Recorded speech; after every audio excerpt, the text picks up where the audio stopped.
এসো, এটাই আমার বাড়ি। আর ওদিকে রান্নাঘর, আর এদিকে একটা ছোট্ট রুম আছে তোমার থাকার জন্য। দেখে তো মনে হচ্ছে খাওনি এখন সকাল। আমি কিছু অর্ডার করে দিই? না না, আমি রান্না করে নিচ্ছি, আর আমার রান্না করতে বেশি সময় লাগে না। তোমার ইচ্ছে। আর বাচ্চার জন্য না ফ্রিজে দুধ রাখা আছে, ওকে খাইয়ে দিও।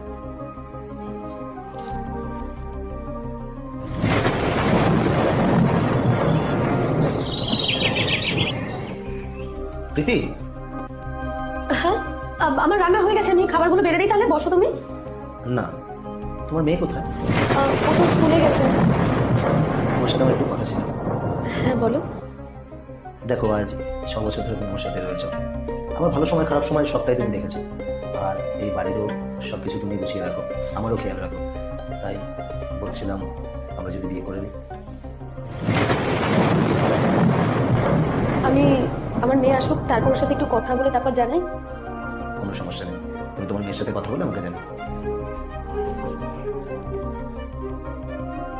বলছি শোনো না,